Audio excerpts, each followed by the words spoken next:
Don't वरी। आपका view disturb तो हमारा सारा व्यू डिस्टर्ब, वो तो हम करने नहीं देंगे, डोंट वरी।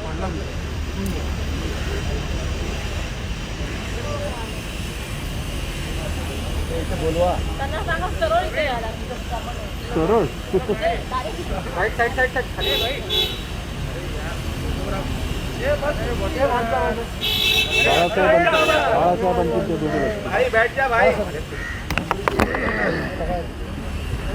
कुठे गेले? बाळासाहेब आणखी नाना नाना येतो.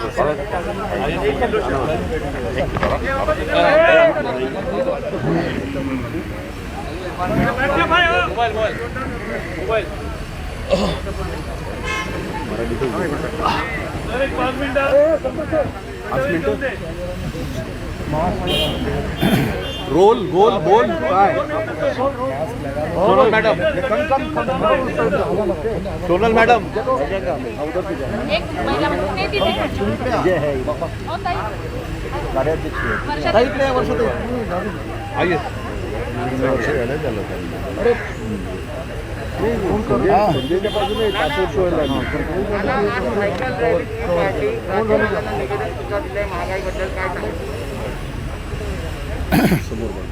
आम्ही त्यांना महागाई कशी वाढली, कशी टक्क्याने वाढली, ते सगळे मुद्दे त्याच्यामध्ये आम्ही स्पष्ट केलेत.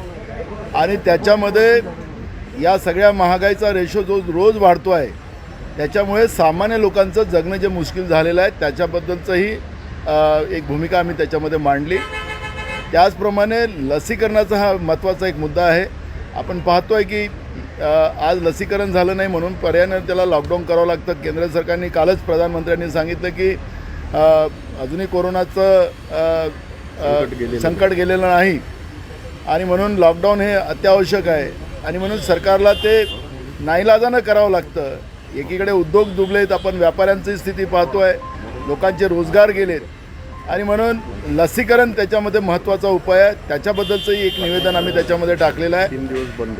आणि महत्त्वाचा मुद्दा असा आहे की ओबीसीचा जो डाटा केंद्र सरकारकडे आहे तो तातडीनं आम्हाला मिळवून द्यावा, जेणेकरून महाराष्ट्रामध्ये ओबीसीच्या आरक्षणाचा आणि मराठा आरक्षणाचा जो मुद्दा अडलेला आहे तोही विषय आम्ही त्याच्यामध्ये टाकला. 3 काळे कायदे जे शेतकऱ्यांविरोधी बनलेले आहेत ते केंद्र सरकारने तातडीनं रद्द करावे ही मागणी आम्ही त्याच्या माध्यमातून केलेली आहे. मला वाटतं की माननीय राज्यपाल महोदयांना जे आज आम्ही काँग्रेसच्या वतीनं जे निवेदन दिलेलं आहे त्या निवेदनाचं आणि अजूनही राज्यामध्ये 17 तारखेपर्यंत हे आमचं महागाईच्या विरोधातलं आणि या मुद्द्याच्या साठी आमचं जे आंदोलन सुरू आहे त्या आंदोलनाचा मॅसेज देशाच्या केंद्र सरकारकडे जावा आणि म्हणून आम्ही आज या ठिकाणी निवेदन दिलेलं आहे. आमची मागणी याच्यामध्ये आहे की तातडीनं महागाई कमी करावी, ओबीसीचा डाटा त्वरित द्यावा, मराठा आरक्षणाचाही तातडीनं निकाली काढावा आणि लसीकरणाच्या याच्यामध्ये तातडीनं लस महाराष्ट्राला लोकसंख्येच्या आधारावर तातडीनं उपलब्ध करून द्यावी आणि शेतकऱ्यांचे 3 काळे कायदे जे केलेले केंद्र सरकारने रद्द करावे ही मागणी आज आम्ही राज्यपाल महोदयांना दिलेली आहे. एक वेगळा प्रश्न असा आहे, याचाच करा ना आता कुठं वेगळा प्रश्न असा आहे, मला पवारसाहेबांना पण विचारायचं आहे की खासदार संभाजीराजेंनी एक मुख्यमंत्र्यांना पत्र पाठवलं आहे मराठा आरक्षणाच्या संदर्भामध्ये. त्यांनी सांगितलं की परत एकदा मुख्य मोर्चे सुरू करण्यात येतील कारण की ज्या मागण्या केल्या होत्या त्या राज्य सरकारने पूर्ण केल्या नाही. याच्यामध्ये मराठा आरक्षणाच्या मध्ये आता तर जबाबदारी केंद्र सरकारवर आलेली आहे. तशा प्रकारचं निवेदन माननीय मुख्यमंत्री, माननीय उपमुख्यमंत्री आणि माननीय अशोकराव चव्हाण यांनी पंतप्रधानांना सुद्धा दिलेलं आहे. परंतु आमच्यावर सुद्धा काही जबाबदारी आहे मराठा समाज म्हणून आणि त्या दृष्टीनं ज्या त्यांच्या मागण्या आहेत म्हणजे माननीय संभाजीराजे खासदार यांनी दिलेल्या ज्या मागण्या आहेत याच्यावर कारवाई बरीचशी कामं झालेली आहेत. खरं त्याला प्रसिद्धी पाहिजे तेवढी मिळाली नाही असंच माझं मत आहे. त्यांच्याशी पुन्हा चर्चा राज्य पातळीला केली जाईल आणि आम्ही करतो आहोत कारण आम्हाला त्या तरुणांकरता काम करायचं आहे आणि त्या दृष्टीनं सारथीच्या माध्यमातून खूप काही नियोजन हे चांगल्या पद्धतीनं होतं आहे. इतरही मागण्यांच्या बाबतीत काही मागण्यात झालं आहे, काहींचं काम सुरू आहे.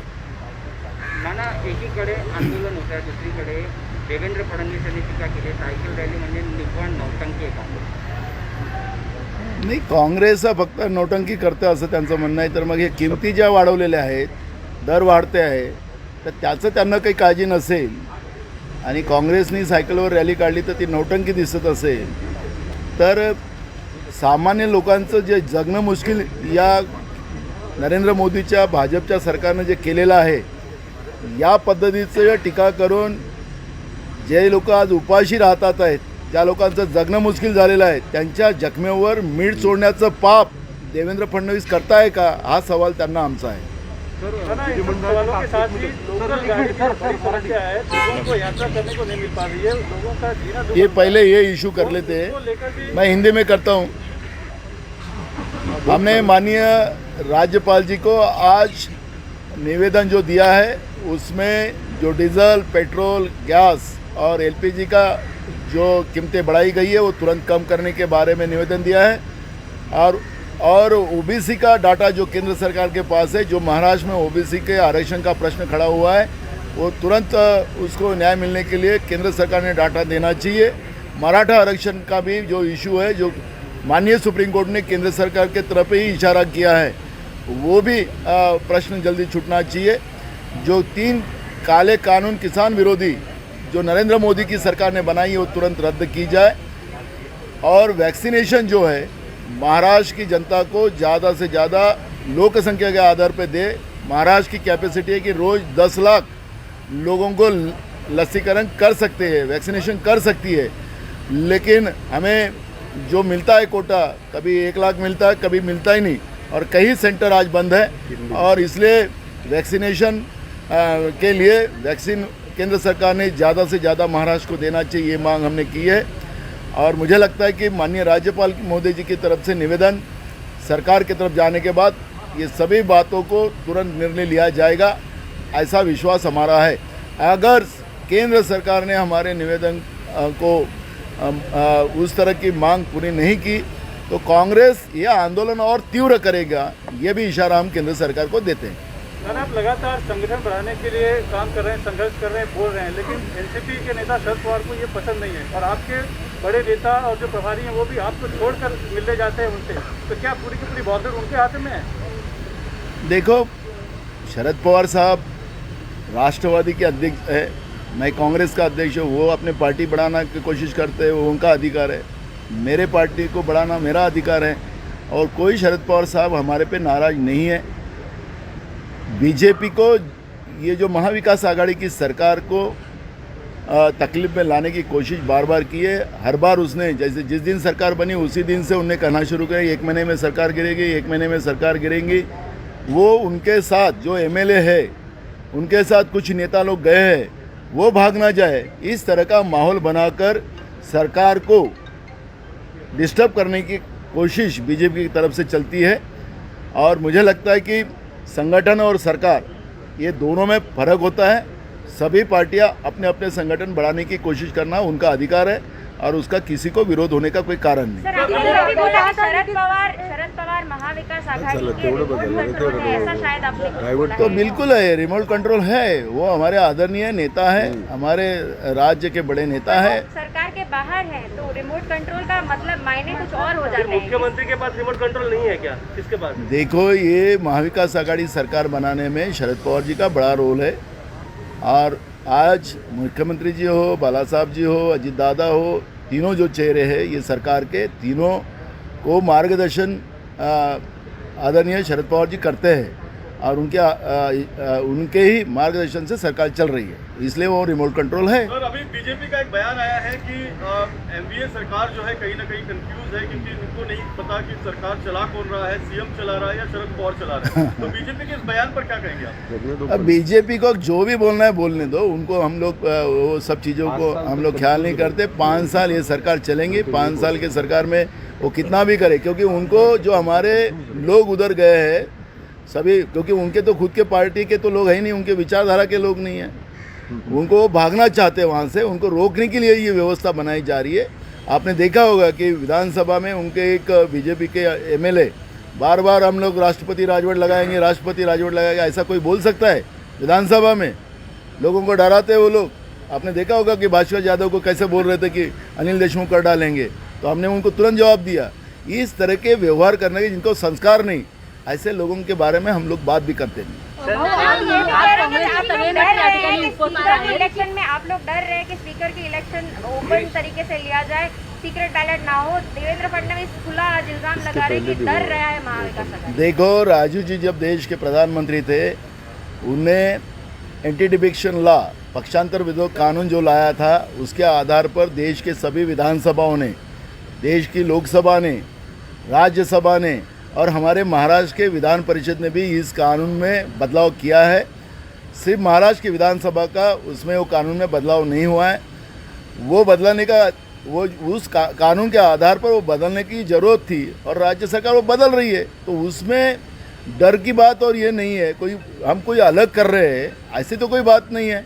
विधान परिषद का मैं आप लोगों को और उनको अगर पता नहीं होगा तो मैं बताना चाहता हूँ आपके माध्यम से, विधान परिषद के सभापति का चुनाव वो मोशन से होता है, गवर्नर की तरफ आने की ज़रूरत नहीं है और वहाँ पे हाथ खड़ा करके वो इलेक्शन होता है। तो विधान परिषद में एक अलग कानून होता है और विधानसभा में अलग कानून होता है। अगर वो इस तरह की बातें कर लोगों को गुमराह करने की कोशिश अगर अपोजिशन करना चाहती है तो वो करे, क्योंकि लोगों को गुमराह करते करते ही राज्य और देश में सत्ता उन लोगों ने ली और देश को बर्बाद करने का और देश को बेचने का काम बीजेपी के माध्यम से आज हो रहा है और पूरे देश की जनता जानती है। ओबीसी मोर्चासाठी बारामतीचीच निवड का केली? त्या भागातल्या लोकांची मागणी आहे की बारामती हे मध्यभागी पडतं आणि म्हणून आम्हाला तिथं आंदोलन करायचं आहे। ते मला निमंत्रण द्यायला आले होते ओबीसी संघटनेचे लोक आणि त्यांचे प्रश्न आहेत। आज आरक्षणाचा सगळ्यात मोठा प्रश्न निर्माण झालेला आहे। तर बारामतीला गेलं म्हणजे काही ते काही केंद्रशासित भाग नाही किंवा काही हे नाही आहे, तर त्याला काही वेगळा राजकीय अर्थ लावून पॉलिटिकली त्याच्यामध्ये गेन कोणी करण्याचं कारण नाही। ते सामाजिक मेळावा आहे आणि त्या सामाजिक मेळाव्याला मी जाणार आहे।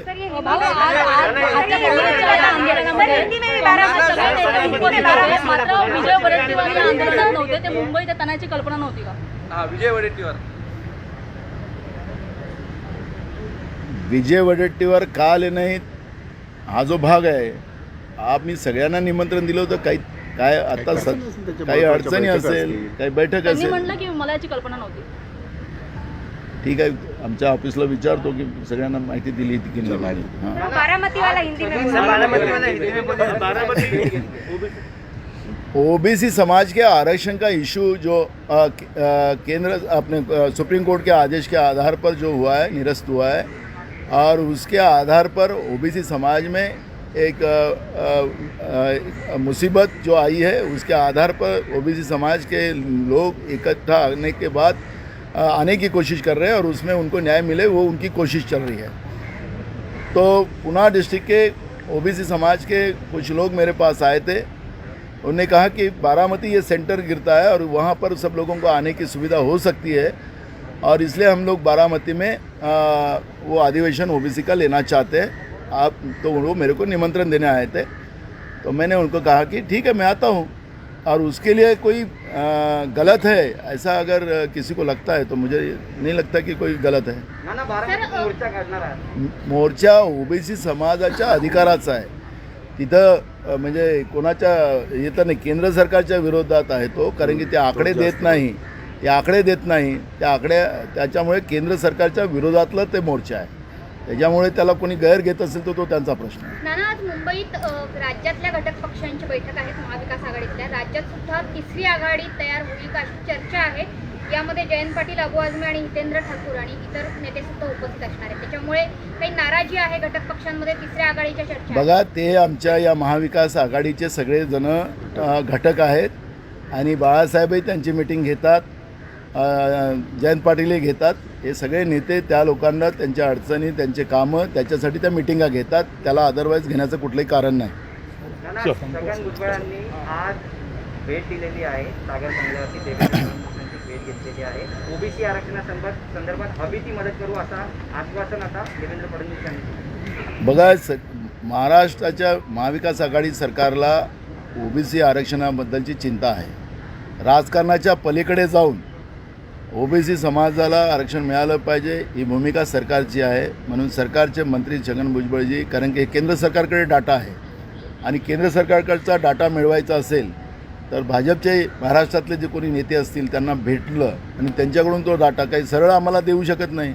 कारण की आपण पाहिलं असेल की स्वतः राज्याचे मुख्यमंत्री उपमुख्यमंत्री अशोक चव्हाण साहेब गेलेत आणि ही सगळी भूमिका त्या ठिकाणी मांडलेली होती.